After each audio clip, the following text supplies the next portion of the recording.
Bonsoir à tous et à toutes. Le gouvernement congolais s'est inscrit dans la logique d'améliorer les ressources publiques. En témoigne ce forum sur la performance dans la gouvernance. Sylvestre Ilunga a ouvert ce forum. Françoise Bouela vous en fait la restitution.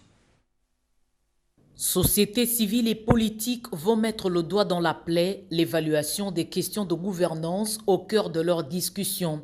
La corruption, la justice, l'éthique et la déontologie, tout passe au peigne fin durant 4 jours à l'occasion du forum sur la performance dans la gouvernance de la nation. Le Premier ministre Ilunga Ilunkamba, représentant personnel du chef de l'État Félix-Antoine Tshisekedi Tshilombo, à l'ouverture des 10 travaux ce lundi 21 septembre 2020, qui, à l'aube de l'investiture de son gouvernement, a prêché par l'exemple en signant avec toute son équipe l'acte d'engagement au respect d'éthique et de déontologie. La bonne gouvernance ne se négocie pas. Au niveau du gouvernement et de toutes les autres structures étatiques, l'exigence de la performance dans la gouvernance de la nation ne se négocie guère et se décline en la responsabilisation des ministres aussi bien que des animateurs des institutions politiques, publiques, et dans le suivi proactif de leur performance dans la mise en œuvre de la politique définie par le gouvernement de la République. Organisé à l'initiative de l'Association congolaise pour l'accès à la justice à CAJ, de l'Agence de prévention de la lutte contre la corruption APLC, de la Coordination pour le changement des mentalités CCM, le chef du gouvernement estime que la répartition des compétences ne se décrète pas une fois pour toutes, elle s'apprécie et se négocie par l'implication de tous. Cela suppose un changement de comportement. Les citoyens demandent que l'on tienne mieux compte de leurs intérêts particuliers. Cette évolution a contribué à désacraliser l'État et son fonctionnement. Il s'est produit un changement dans la nature de la représentation. La légitimité de l'État ne tient plus dans l'incarnation d'un principe supérieur, mais pour l'essentiel, dans sa capacité à bien représenter la diversité de la société. La ville de Kinshasa a salué la tenue du forum par son gouverneur Jean-Tini Gobilambaka, comme elle, le Lualaba et Jacques Yaboula Katoué du Haut-Katanga ont été invités à ces travaux de portée nationale qui visent la conclusion d'un pacte républicain pour l'amélioration des ressources publiques. Un guide parlementaire à l'intention des jeunes députés. Ce vade-mecum mis à la disposition de ces jeunes députés leur permettra de connaître des usages parlementaires. L'Assemblée nationale a saisi l'opportunité d'une session d'échange pour mettre ce document à l'intention de ces jeunes parlementaires. Sylvie Mouembo. Les députés nationaux qui ont en commun l'exercice de leur premier mandat sont placés dans une situation qui appelle l'urgence de renforcer leurs capacités. La réponse à ce besoin transparaît à travers la deuxième session d'échange d'expériences et des bonnes pratiques parlementaires. La présidente de l'Assemblée nationale, Janine Mabouda Lioko, a salué la convocation de ces travaux en soulignant la nécessité d'accompagner les nouveaux élus nationaux de manière à faire face au défi de répondre aux nombreuses exigences de leurs électeurs. On a constaté que le taux de renouvellement des élus par législature est de plus en plus élevé. Et donc sur 100 députés qui sont aujourd'hui avec nous dans la salle, seuls 20 peut-être reviendront, les 80 autres sont des élus encore inconnus. Pour vous dire l'aspiration de nos populations et la sanction de nos populations, s'il n'y a pas ce rafraîchissement dans notre comportement politique, dans notre agir politique vis-à-vis de la population. Et c'est là que le réseau des jeunes parlementaires, pour moi, est un outil extrêmement important de la modernisation de notre façon d'agir à l'Assemblée nationale, parce qu'il peut être légitime et crédible dans la promotion de bonnes pratiques parlementaires, par le biais notamment du guide parlementaire, par les sessions d'échange, mais aussi par toutes les nouvelles initiatives que j'ai observées au sein de ce groupe et qui secouent un petit peu, je dirais, notre façon de faire assez classique. Pour être plus pratique, un guide parlementaire a été mis à la disposition de jeunes parlementaires avec le mérite de leur offrir des notions nécessaires à la production législative et au contrôle parlementaire. L'Institut Alternative et Initiative citoyenne pour la gouvernance démocratique et l'ambassade de France en République démocratique du Congo ont signé le double patronage de deuxièmes assises d'échange d'expériences et de bonnes pratiques parlementaires au niveau de la Chambre basse du Parlement. Le Nord-Ubangi est à la recherche des moyens pour mener à bien sa politique d'investissement. Le gouverneur de province plaide pour un budget conséquent de la province. Un budget d'investissement pour le Nord-Ubangi qui en a plus que besoin. Les sujets à occuper les clers du temps accordés par les vice-premiers ministres, ministre du budget Jean-Bodé Mayoma-Mbeke au gouverneur de cette province Isato Zégué. Ces derniers reconnaissent, et c'est une évidence, la faible capacité de mobilisation des recettes de sa province qui nécessite, selon le chef de l'exécutif provincial, une attention soutenue du gouvernement central. Aujourd'hui, si on nous donne les routes, on donne du pain à la population. Et le vice-premier ministre, en bon technocrate, qui a eu une oreille très attentive, a déjà posé des pistes de solutions, que je ne peux peut-être pas dire ici, mais déjà qu'il va essayer de poser ça au niveau du Conseil des ministres. À son niveau, il y a certains dossiers qui ont déjà été liquidés, mais comme on dit, c'est un problème de trésorerie. Mais je pense que nous restons optimistes. En réponse à la demande du gouverneur du Nord-Ubangi, le vice-premier ministre, ministre du budget, a proposé des pistes de solutions à soumettre au Conseil des ministres. Beaucoup plus de recettes et de rigueur dans la gestion de la Res Publica. C'est le message de l'inspecteur général des finances aux régies financières dans la province du Haut-Katanga. Dans le Haut-Katanga, l'inspecteur général des finances, chef des services, Jules Alenguete, a tenu à entrer en contact avec les responsables de régie financière et la régie financière provinciale du Haut-Katanga. Un échange utile sur la maximisation des recettes, l'affectation rationnelle de celles-ci, gage de la bonne gouvernance. Dans l'ensemble, les recettes de postes de péage étaient également en ligne de mire. Au niveau des services provinciaux, la mission qui commence ce jour va aider la DRH4 à mieux mobiliser les recettes. Donc, il faut travailler au niveau de la régie provinciale pour encadrer la régie de manière à mobiliser les recettes. La mission va également s'intéresser à la chaîne de la dépense provinciale pour la rationaliser. L'inspection générale des finances exerce une mission générale de contrôle, d'audit, d'études, de conseil et d'évaluation en matière administrative et financière. Et cela se constate bien dans son rôle de vérifier la gestion des deniers publics, valeurs et titres appartenant ou confiés à l'État congolais. C'est un reportage de Cédric Kenina. Si vous êtes propriétaire de dispositifs publicitaires, sachez que la période supplémentaire de paiement de la taxe publicitaire et de déclaration expire le 30 septembre prochain. Passé ce délai, la Direction générale de publicité extérieure procédera au recouvrement forcé ainsi qu'au démantèlement de tous les dispositifs publicitaires couverts par un paiement sur l'ensemble de la ville de Kinshasa.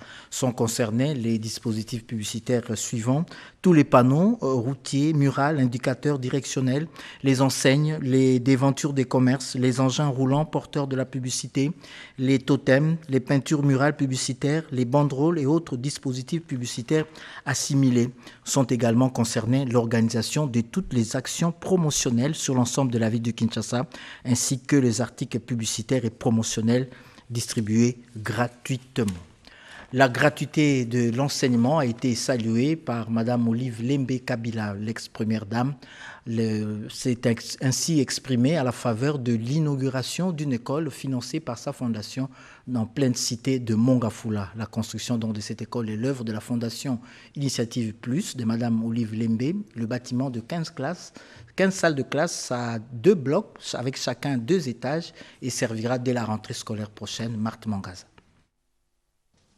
Ce complexe scolaire en forme L, composé de 2 immeubles et 15 salles de classe et autres locaux utilitaires, est appelé à donner l'éducation et l'instruction efficiente à la jeunesse congolaise. Ce nouvel établissement bénéficie de la présidence d'honneur de Maman Olive Lembe Kabila, ex-première dame de la République démocratique du Congo, qui, après avoir procédé à la coupure du ruban symbolique, demandait aux parents d'élèves de ne pas dissocier l'instruction de l'éducation de base et surtout de privilégier l'observation du programme de planning familial. C'était avant de procéder au dévoilement du buste de la promotrice.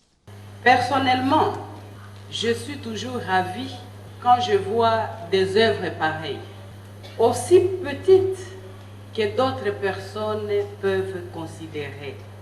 Mais pour moi, c'est une œuvre grandiose, puisqu'il y a nos enfants qui vont bénéficier d'une bonne instruction ici. J'encourage particulièrement le président de la République démocratique du Congo, Antoine Félix Tshilombo Tshisekedi, dans cet élan qu'il a lancé pour la gratuité de l'enseignement primaire. Et j'encourage tous les promoteurs des écoles de ne pas avoir peur de le faire, parce qu'ils contribuent à un avenir positif de notre pays.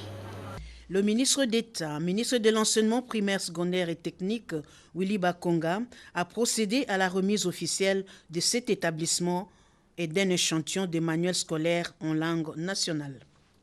Et à l'occasion de l'inauguration de cette belle œuvre, mieux cet ouvrage de grande valeur, les bâtiments flambant neufs du complexe scolaire Mama Jeanne, initiative bien entendu de la distinguée Maman Olive Lembe Kabila. Sous l'égide du président de la République, chef de l'État, son Excellence Félix Antoine Tshisekedi Tshilombo, il est initié et encouragé la construction des infrastructures scolaires, d'une part, par le gouvernement et d'autre part par les particuliers qui ont choisi de contribuer à l'éducation de notre jeunesse. Le complexe scolaire Maman Jeanne vient d'offrir à la grande partie sud-ouest de la capitale l'établissement d'enseignement primaire et secondaire de haut standing digne de répondre aux besoins et aux attentes des parents qui couvraient des grandes distances pour scolariser leurs enfants. Le gouvernement vient de lancer la campagne de sensibilisation des jeunes à l'entrepreneuriat, nous dit David Moubenga. Des jeunes Congolais, des créateurs d'emplois et non des demandeurs d'emploi est une préoccupation majeure du gouvernement de la République démocratique du Congo. Pour relever ce défi, il faut susciter dans notre jeunesse le sens de l'entrepreneuriat et le courage d'entreprendre. Voilà qui explique l'organisation par l'Office de promotion de petites et moyennes entreprises congolaises, OPEC, sous le haut patronage du ministre des classes moyennes, petites et moyennes entreprises et artisanat, Justin Kalumba Mwanangongo, d'une campagne de sensibilisation et d'accompagnement des jeunes à l'entrepreneuriat, dont le lancement a eu lieu ce lundi 21 septembre 2020. C'est à cela que s'est attelé le directeur général ad intérim de l'OPEC, Ezekiel Bidoya, qui a montré l'importance de cette campagne, qui est un appel à la mobilisation des jeunes pour participer à la vision du président de la République, Félix Antoine Tshisekedi Tshilombo, d'assurer la promotion de l'entrepreneuriat pour les jeunes. Le ministre des classes moyennes, petites et moyennes entreprises et artisanat, pour sa part, prône et œuvre dans le sens du changement du paradigme du désert de l'entrepreneuriat, une triste réalité en République démocratique du Congo, à la création de plus d'entreprises et plus d'emplois. Aussi a-t-il proposé le PRONADEC. Il a saisi cette occasion pour expliquer le point saillant de ce programme qui s'articule sur 3 C. C comme capacité ou formation, C comme crédit ou financement et C comme contrat de marché aussi bien du secteur public que du secteur privé. Le développement de l'entrepreneuriat en République démocratique du Congo, et plus précisément celui des jeunes et des femmes, ne cesse d'attirer l'attention des membres du cabinet du chef de l'État ainsi que les membres du gouvernement. En témoigne la présence très remarquée de la conseillère spéciale en charge de la jeunesse et de la lutte contre la violence faite à la femme et du ministre de la Jeunesse et Initiation à la nouvelle citoyenneté. Les entreprises minières devraient davantage intégrer la donne environnementale dans leur gestion. C'est le message du ministre de l'Environnement de passage à Lubumbashi. Il a par ailleurs visité la toute première usine de recyclage de batteries et transformation de déchets pour le bien de la nature, Lopez Kakuba. C'est à l'entrée de la ville de Lubumbashi que le ministre de l'Environnement et Développement durable découvre une petite merveille, Mining Engineering Service. Le ministre Claude Nyamugabo Baziboué y est au regard du fait que c'est la lutte contre la pollution qui est promue dans cette structure. Il s'agit de la toute première usine de recyclage de batteries. Les plombs et les plastiques peuvent être transformés en autre chose pour le bien de la nature. Il faut aussi relever que le recyclage des huiles usées, faire du Congo, un Congo vert, c'est l'objectif principal, lequel est encouragé par Claude Nyamugabo. Donner de la valeur à ce que l'on jette. Après une visite du processus jusqu'à son terme, le ministre touche du doigt du produit final et il est content. Eh bien, en visitant cette entreprise, on constate que nous sommes dans une nouvelle phase d'industrialisation de notre pays. Et je voudrais saluer cet investissement qui recycle les batteries, qui contribue donc à assainir nos milieux. Je voudrais dire que cette usine mérite tout le soutien du gouvernement, étant donné que les propriétaires se sont donnés comme objectif de contribuer à rendre notre pays un pays vert. Et cela rejoint les objectifs du président de la République qui a dit que l'environnement, pour lui, est un secteur transversal et omniprésent. J'ai constaté également que tout est mis en œuvre par cette entreprise pour lutter contre la pollution. Vous savez que ma mission ici était notamment d'inspecter l'impact des industries sur l'environnement. Et ici, je suis agréablement surpris de constater que dès le montage de l'entreprise, tous les mécanismes sont mis en place pour lutter contre la pollution de nos milieux. Il y a des miniers et des entreprises qui ne veulent pas leur remettre ces déchets, ils les exportent. Deuxième chose, difficulté d'exporter les lingots de plomb avec les services administratifs. Il en profite pour sensibiliser ses investisseurs sur les reboisements au travers du projet Jardin scolaire, 1 milliard d'arbres à l'horizon 2023, dont le lancement officiel interviendra le 5 décembre 2020. Une remise à niveau pour le magistrat et juge des tribunaux de paix et de grande instance de Kinshasa. Depuis ce matin, ils sont appelés à recycler à la déontologie professionnelle et à la méthodologie de rédaction du jugement civil. Gustave Tchibumbu. Pendant 2 semaines, les magistrats du siège et ceux des parquets de grande instance et des tribunaux de paix de la ville de Kinshasa seront recyclés sur la déontologie professionnelle et la méthodologie de rédaction des jugements civils. Selon le directeur général de l'INAFORGE, l'objectif visé reste l'amélioration de leur savoir-faire et savoir-être dans l'administration de la justice à la population congolaise. L'objet vise à soutenir le bon fonctionnement de la justice par le renforcement des capacités des ressources humaines du secteur de la justice. Il s'agit notamment de promouvoir et de diffuser une culture d'efficacité, d'intégrité, de transparence et de lutte contre l'impunité et les antivaleurs dans l'administration de la justice, au moyen de méthodes d'apprentissage et d'innovation technologique, ainsi que de gestion axée sur les résultats. Satisfait du démarrage d'une série de formations des magistrats, le vice-ministre de la Justice, Maître Bernard Takei-Chengumbi, place ses assises dans la ligne droite de ses actions prioritaires de son programme. La formation et le recyclage permanent du juge et magistrats sur toute l'étendue de notre pays figure parmi les axes de notre mandat. L'objectif poursuivi n'est autre que celui de doter nos cours et tribunaux des hommes de droit qualifiés, capables et compétents pour administrer une justice juste. L'état de droit prôné par son Excellence Monsieur le Président de la République, chef de l'État, M. Félix Antoine Tshisekedi Tshilombo, requiert une justice forte, animée par des hommes et des femmes bien formés. C'est ici la mission de l'INAFORGE. L'organisation de ces séminaires a été facilitée par l'Agence française de développement à travers sa branche, la justice internationale. Le cantonnage manuel, c'est ce système qui jadis a maintenu nos routes dans de très bons états pendant la période coloniale et même dans les années qui ont suivi l'indépendance.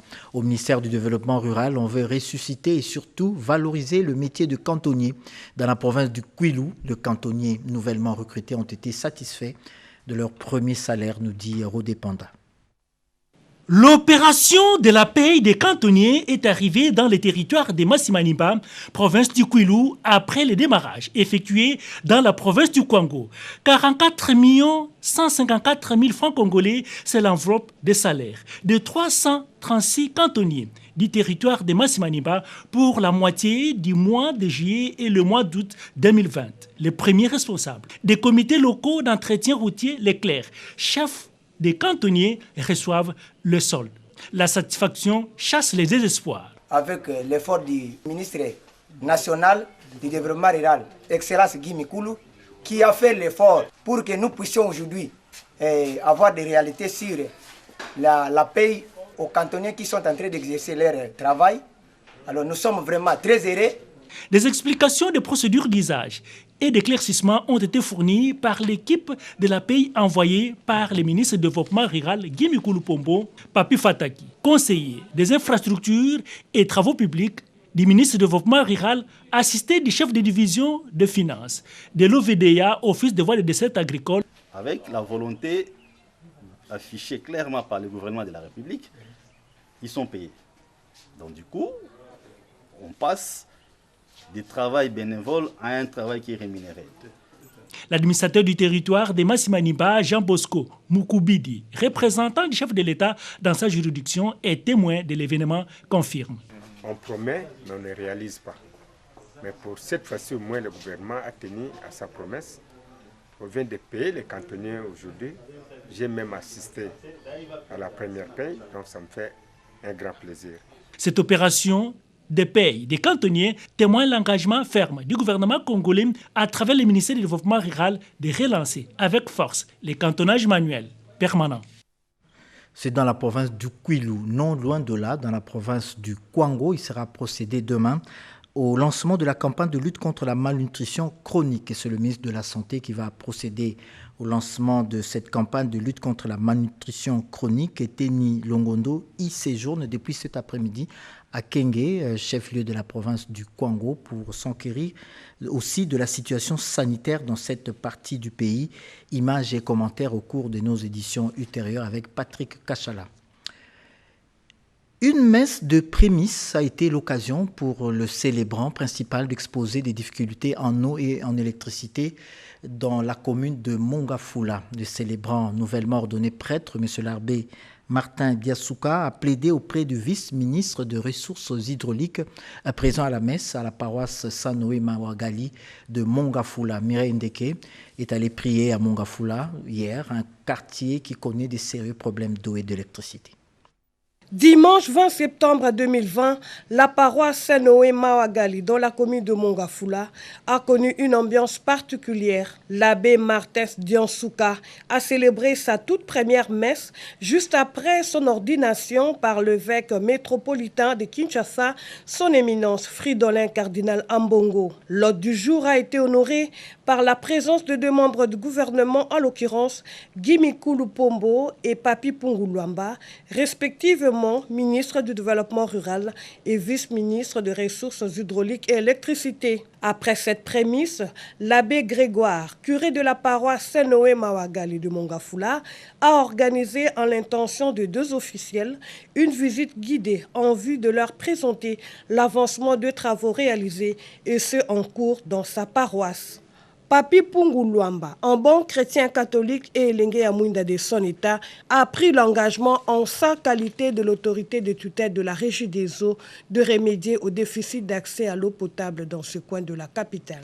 Nous avons pu visiter quelques sites sous la conduite du curé. Il y a un problème de pénurie d'eau dans le quartier avec le forage que vous venez de voir ici qui essaie de répondre aux besoins en eau de la population. C'est ainsi qu'avec les collègues ministres du développement rural, nous avons compris les préoccupations et à mon niveau, je vais essayer de rapprocher les dirigeants de la régie des eaux de lundi pour en savoir plus de ce qui est prévu pour la commune de Mongafula, essentiellement les quartiers où se trouve la paroisse Saint-Noé.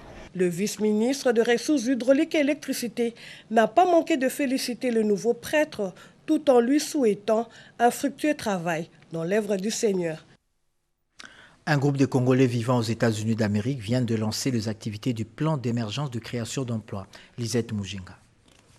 Financement pour acquisition immobilière aux États-Unis d'Amérique, bureau d'études et facilitation d'affaires, facilitation d'études aux États-Unis et au Canada, vente des véhicules spécifiques, normales et blindés, ainsi que la gestion immobilière, tels sont les buts poursuivis par Global Consulting and Investment Network. Cette société mondiale a pour vision d'apporter un plus dans cette nouvelle génération et accompagner les chefs de l'État Félix-Antoine Tshisekedi Tshilombo dans la réalisation de son plan d'émergence afin de combattre le chômage en créant des emplois. En effet, chaque année, il y a plus de 9000 jeunes qui sortent des universités pour se lancer dans le marché de l'emploi sans toutefois en trouver. Et cette initiative est une réponse à l'appel du chef de l'État pour construire un pays plus beau qu'avant dans un élan de patriotisme. Et c'est aussi une occasion de lancer un appel à d'autres membres de la diaspora comme lui qui hésitent encore à venir investir au pays.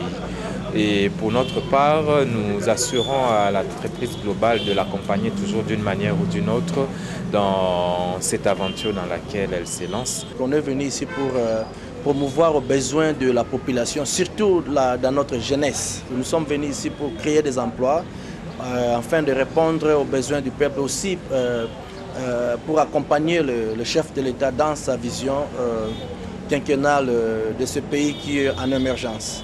Global Consulting and Investment Network est une société mondiale d'investissement et de conseil en immobilier basée en Arizona avec des services étendus dans le monde entier, aujourd'hui implanté en République démocratique du Congo, précisément à Kinshasa. Chaque 20 septembre, l'UDPS va se souvenir des martyrs de la démocratie. Hier, dimanche 20 septembre, le parti présidentiel a célébré ses concitoyens qui ont été fauchés du fait de manifestations pacifiques. Alain Bikaï. Combattants, cadres de l'UDPS et plusieurs personnalités du monde politique et de la société civile se sont mobilisés en masse pour rendre un hommage mérité aux militants de ces partis tombés sous les coups de balles pendant les manifestations pacifiques. Selon le secrétaire général de l'UDPS, Augustin Kabouya, chaque 20 septembre de l'année, l'UDPS va se souvenir de ces combattants victimes de la répression des régimes passés pour honorer leur mémoire. À son tour, le président intérimaire de l'UDPS, l'honorable Jean-Marc Kabunda Kabound, a rappelé à la mémoire collective les lourds tributs que son parti a payés pour accéder au pouvoir. Les combattants brûlés vifs à la permanence de l'UDPS de Limité le 20 septembre 2016 en est une illustration éloquente, a-t-il précisé. Pour lui, pendant 37 ans, l'UDPS compte dans ses rangs un nombre incalculable de ses militants assassinés pour avoir défendu une cause noble et pacifiquement. L'UDPS n'est pas au pouvoir par la volonté d'un homme ou d'un groupe d'individus, moins encore par un deal politique, a-t-il indiqué. Les combats qu'ont menés les martyrs, en toute conscience et en toute liberté, jusqu'au sacrifice suprême. Ce sacrifice n'est pas consenti par l'effet d'un gourou, ni d'un endoctrinement nuisible. Ce sacrifice est simplement la conséquence d'un idéal dont seuls font preuve de véritables patriotes. C'est pourquoi, debout et unis comme un seul homme, nous leur rendons ce jour un hommage bien mérité. C'était aussi l'occasion pour ces partis de présenter à la face du monde et réconforter les veuves, les orphelins et les familles de ces victimes de l'intolérance politique. Richard Ndambu Wolang, l'ancien gouverneur du Bandundu, a été élu avec une majorité écrasante président de l'Alliance des travailleurs congolais ATC. C'était à la faveur du tout premier congrès de ce parti politique membre du FCC redépendant.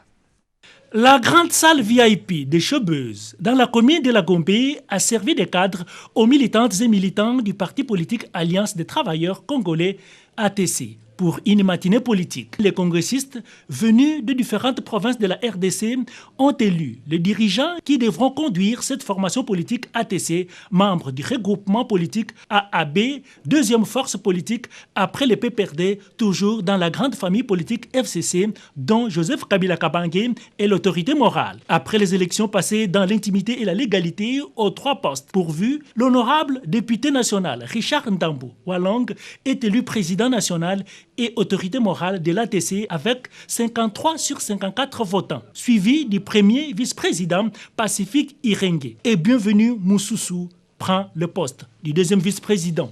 Planter l'ATC sur l'étendue nationale avec mission de créer le travail dans les différentes filières sociales et assurer la bonne gouvernance demeure leur objectif primordial, a souligné Richard Ndambu, l'initiateur du parti ATC, parti allié au FCC. Tous derrière l'autorité morale Joseph Kabila Kabange. Nous avons pensé que pour conduire bien les partis, il faut mettre tous les organes statutaires du parti.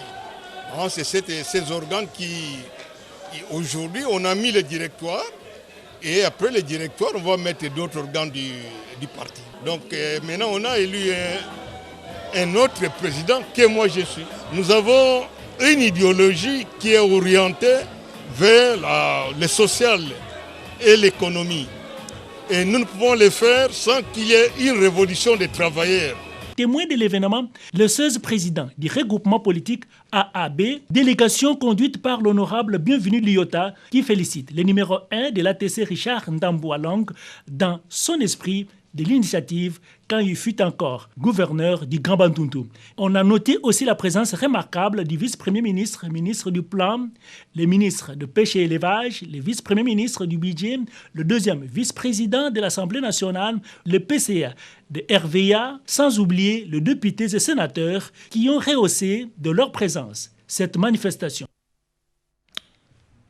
Le 21 septembre de chaque année, c'est la journée internationale de la paix. À la faveur de cette journée, dont le thème cette année est « Façonner la paix ensemble » en RDC, Madame Nathalie Aziza Mounana, baptisée ambassadrice universelle de la paix, souhaite une paix durable dans le monde entier, à la RDC et plus particulièrement dans le Grand Katanga. Que la paix y règne, exhorte-t-elle, et elle exhorte également à la culture et la préservation de la paix pour que plus jamais tous s'engage à façonner la paix ensemble, a-t-elle exhorté. Fin de ce journal. Merci infiniment de l'avoir suivi. Bonsoir et à la prochaine.